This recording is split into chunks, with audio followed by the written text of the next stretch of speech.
વિદ્યાર્થી મિત્રો, આજે આપણે ઇંગ્લિશ ગ્રામરમાં ધોરણ 8 માં એક ટોપિકનો અભ્યાસ કરીશું જેનું નામ છે મોડલ વર્બ્સ. હવે મોડલ વર્બ્સ કોને કહેવાય, એનો ઉપયોગ કેવી રીતે કરવો એ આજ હું તમને શીખવીશ.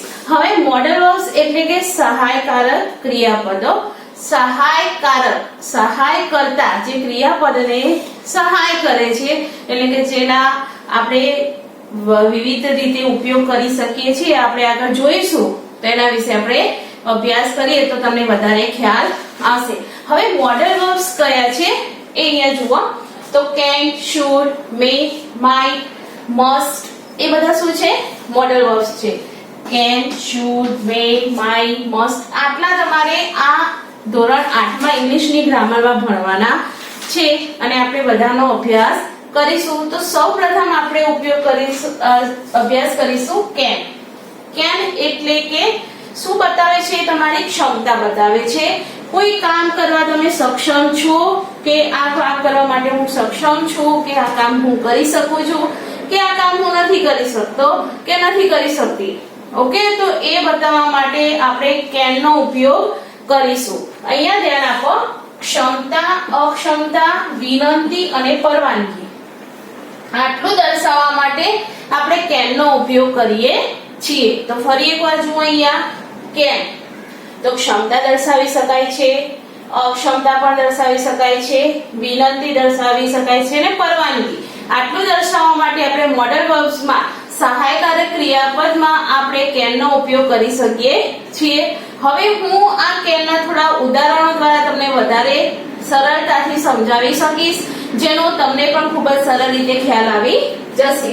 હવે જુઓ અહીંયા પહેલું એક્ઝામ્પલ છે આપણું I can speak English. I can speak English. આનું ગુજરાતી કરીએ તો શું થશે કે હું ઇંગ્લિશ બોલી શકું છું. I can speak English એટલે કે can હું ઇંગ્લિશ બોલી શકું છું એ મારી શું બતાવી? મેં ક્ષમતા બતાવી. બરાબર? તમે કોઈ કાર્ય કરી શકતા હો તો તમે કહી શકો છો કે I can write in English, I can speak in Hindi. તો can નો ઉપયોગ કરીને તમે એ વાક્ય બોલી શકો છો, એટલે કે તમારી ક્ષમતા બતાવી શકો છો. હવે સેકન્ડ સેન્ટેન્સ છે I cannot drive a car. I cannot drive a car.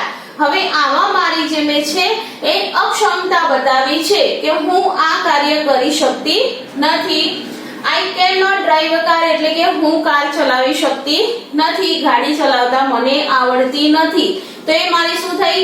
અક્ષમતા થઈ, ડિસેબિલિટી થઈ કે હું એ કાર્ય કરવામાં સક્ષમ નથી. તો એમાં પણ તમે can નો ઉપયોગ કરી શકો છો. પણ જો તમે સક્ષમ ના હોય એવું દર્શાવવું હોય તો can ની જોડે તમારે not મૂકવું પડે છે. ધેન જુઓ થર્ડ સેન્ટેન્સ છે can you help me. આપણે પ્રશ્ન પૂછવા માટે પણ આપણે can નો ઉપયોગ કરી શકીએ છીએ. તો can you help me, તમે મને મદદ કરી શકશો.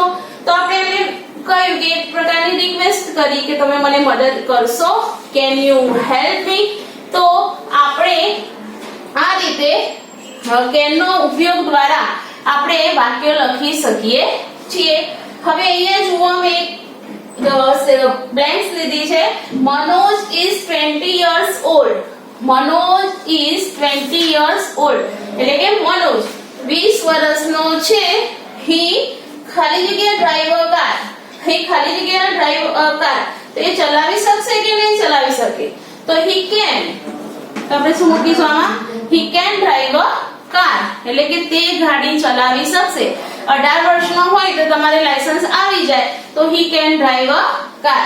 ઓકે, હવે અહીંયા જુઓ can નો તો આપણને એક પ્રોપર ખ્યાલ આવી ગયો કે can મોડલ વર્બ્સમાં આપણે can નો ઉપયોગ કરવો હોય તો ક્ષમતા, અક્ષમતા, વિનંતી અને પરવાનગી એ માટે આપણે મોડલ વર્બ્સમાં can નો ઉપયોગ કરી શકીએ છીએ.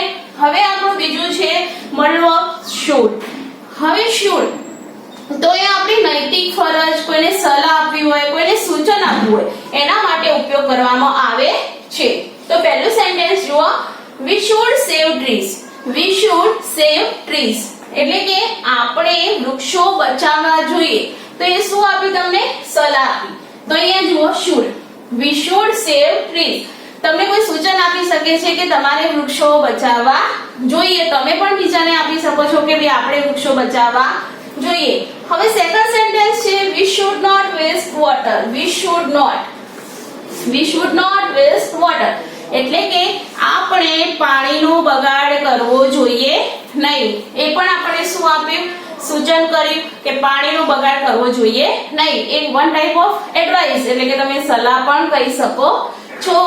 Then છે third sentence you should work hard to pass the test.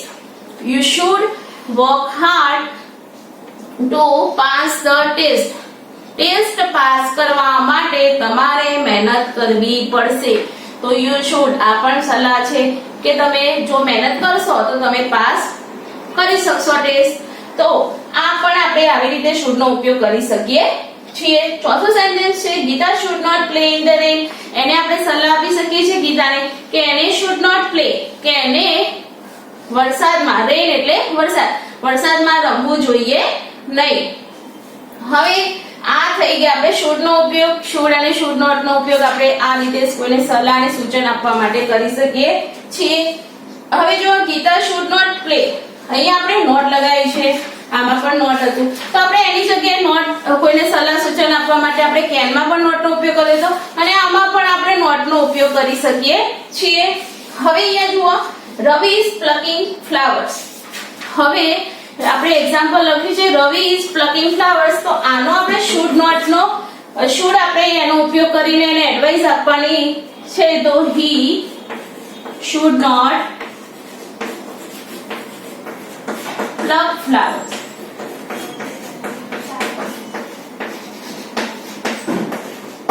Okay, તો જો અહીંયા આપણે ing નીકાળી દીધું, is નીકાળી દીધું, આપણે શું લખ્યું he should not pluck flowers. તો આવી જ ખાલી જગ્યાઓને આવી જ એક્સરસાઇઝ તમારી ગ્રામરમાં આપેલી છે, જે તમે આ વિડિયો જોઈને તમે સરળતાથી પહેલા ધ્યાનપૂર્વક જોઈ લેવાનું અને પછી તમારી ગ્રામરમાં જે પણ કઈ એક્સરસાઇઝ આપેલી છે એ જાતે સોલ્વ કરવાનો પ્રયત્ન કરવાનો. હવે છે મે. મે એટલે પરવાનગી લેવા માટે ખાસ આપણે મેનો ઉપયોગ કરીએ છીએ. કોઈની રજા લેવી હોય તો આપણે એનો મેનો ઉપયોગ કરી શકીએ છીએ. પછી ભવિષ્યની શક્યતા એટલે કે કોઈ ભવિષ્યમાં કોઈ ક્રિયા થવાની હોય તેની આપણે શક્યતા આપણે મે દ્વારા રજૂ કરી શકીએ છીએ. તો આપણે મેના ઉદાહરણો લઈએ તો એમાં તમને વધારે ખ્યાલ આવશે. હવે જો મે આઈ કમિંગ. હવે આપણે આ સેન્ટેન્સ છે એ મોસ્ટલી આપણે જ્યારે સ્કૂલમાં હોઈએ ત્યારે મોસ્ટલી યુઝ કરતા હોઈએ છીએ કે આપણે ક્લાસની બહાર ગયા હોય કે સરની ઓફિસમાં જવું હોય કે મેમની ઓફિસમાં જવું હોય તો આપણે શું કહીએ છીએ મે આઈ કમિંગ મેમ કે મે આઈ કમિંગ સર. તો આપણે એ મે નો ઉપયોગ કરી શકીએ છીએ એટલે કે રજા લેવા માટે આપણે મે નો ઉપયોગ કરી શકીએ છીએ. પછી જુઓ બીજું સેન્ટેન્સ છે Hemant may win the match. Hemant may win the match એટલે આ શું દર્શાવે છે, ભવિષ્યની શક્યતા દર્શાવે છે કે કદાચ હેમંત મેચ જીતી શકે છે. હવે આ મે છે એક પરવાનગી લેવા માટે અને બીજું છે ભવિષ્યની શક્યતા દર્શાવવા માટે એનો ઉપયોગ થાય છે. તો ખાસ ધ્યાન આપો કે મે નો ઉપયોગ ક્યારે કરવાનો છે તમારે, તો મે નો ઉપયોગ ભવિષ્યની શક્યતા દર્શાવવા માટે અને કોઈ પરવાનગી લેવા માટે મે નો ઉપયોગ થાય છે. જો આમાં may coming, may Hemant may win the match, Hemant match જીતી શકે છે એટલે કે હેમંતની મેચ જીતવાની શક્યતાઓ છે. તો એ શું બતાવ્યું કે ભવિષ્યની શક્યતા દર્શાવે છે. હવે એના નીચે છે માઇટ. મે નું ભૂતકાળનું રૂપ છે માઇટ. તો અહીંયા જુઓ માઇટ એ બંનેનો તમને ઉપયોગ સેમ જ લાગશે. જ્યારે માઇટ નો ઉપયોગ ક્યારે થાય છે કે વર્તમાન અને ભવિષ્યની બંને શક્યતાઓ દર્શાવે છે. જ્યારે મે છે એ કઈ શક્યતા દર્શાવે છે, ખાલી ને ખાલી ભવિષ્યની શક્યતા દર્શાવે છે. જ્યારે માઇટ એ વર્તમાન અને ભવિષ્ય બંનેની શક્યતાઓ દર્શાવે છે. હવે જુઓ Tarun might be sleeping now. Tarun might be sleeping now. હવે સ્લીપિંગ નાઉ આ નાઉ છે એટલે વર્તમાનની શક્યતા દર્શાવે છે કે તરુણ સૂતો હશે. અત્યારે આપણે જઈએ એના ઘરે તો ત્યારે હાલે સૂઈ રહ્યો હશે. તો આપણને શું બતાવી, વર્તમાનની શક્યતા દર્શાવી છે. શેના દ્વારા આપણે માઇટ દ્વારા. જ્યારે મે દ્વારા આપણે ભવિષ્યની શક્યતા દર્શાવી શકીએ છીએ, મે દ્વારા આપણે વર્તમાનની શક્યતા દર્શાવી શકતા નથી. હવે જુઓ સેકન્ડ સેન્ટેન્સ છે the teacher might punish you. the teacher might એટલે કે ભવિષ્યની શક્યતા કે તમે કોઈ હોમવર્ક ના કર્યું હોય તો તમે ઘરે હો અને સ્કૂલમાં જવાના હોય તો the teacher might punish you કે ટીચર તને સજા કરી શકે છે. કેમ? ભવિષ્યની શક્યતા છે, બરાબર. તો આ આવી શક્યતાઓ એટલે કે વર્તમાન અને ભવિષ્યની શક્યતા દર્શાવવા માટે might નો ઉપયોગ થાય છે. જ્યારે ખાલી આપણે ભવિષ્યની શક્યતા દર્શાવી છે કે કોઈ પરવાનગી લેવી છે એના માટે આપણે મે નો ઉપયોગ કરી શકીએ છીએ. તો મે અને માઇટ ખૂબ જ સરળ છે, તમે ખ્યાલ આવી ગયો હશે તમને. હવે આપણે જોઈએ મસ્ટ. મસ્ટ ક્યારે વપરાય છે? તો મસ્ટ એ આપણી એક ફરજ કે તમારે આ કરવું જ પડશે, આના વગર ચાલશે નહીં, એ દર્શાવવા માટે આપણે મસ્ટ નો ઉપયોગ કરીએ છીએ. તો જો મેં એક્ઝામ્પલ લીધું છે we must obey our parents એટલે કે આપણે આપણા મમ્મી પપ્પાનું કહ્યું માનવું જ જોઈએ. અહીંયા જુઓ માનવું જ જોઈએ, હે ને? તો જો દર્શાવે છે એટલે કે એના પર તમને ભાર આપીને કહે છે કે તમારે આ કામ કરવાનું જ છે, એના વગર તમારે કઈ અધરવાઇઝ તમે ના કરો તો એમાં તમને કઈ સજા પણ થઈ શકે છે. તમારે we must obey our parents, બરાબર. તો આપણે આપણા મમ્મી પપ્પાને રિસ્પેક્ટ કરવી જ જોઈએ, તો એ ફરજિયાતપણે છે. કોઈ કાર્ય જ્યારે ફરજિયાતપણે કરવાનું હોય ત્યારે મસ્ટ નો ઉપયોગ થાય છે, બરાબર. હવે સેકન્ડ સેન્ટેન્સ જુઓ we must not break the rules of the school. we must not break the rules of the school એટલે કે આપણે સ્કૂલના નિયમો તોડવા ન જ જોઈએ, સ્કૂલના નિયમો તોડવા જોઈએ નહીં. જો તમે સ્કૂલના નિયમો તોડો તો તમને સજા પણ થઈ શકે છે. તમે કોઈ જગ્યાએ જાઓ છો કે ત્યાં તમને કોઈ સૂચના આપી છે કે તમારે આ કામ નથી કરવાનું, તમે ટ્રાફિકમાં ઊભા છો તો you must follow the traffic rules, કે તમારે ટ્રાફિક રૂલ્સ ફોલો કરવા જ પડશે, નહીં તો તમને મેમો ઘરે આવી શકે છે, બરાબર. દંડ થઈ શકે છે, કોઈ પણ સજા થઈ શકે છે. તો કોઈ ફરજિયાતપણે કોઈ વસ્તુ આપણે કરવી જ પડે, કોઈ કાર્ય કરવું જ પડે એવું દર્શાવવું હોય તો આપણે મસ્ટ નો ઉપયોગ કરી શકીએ છીએ.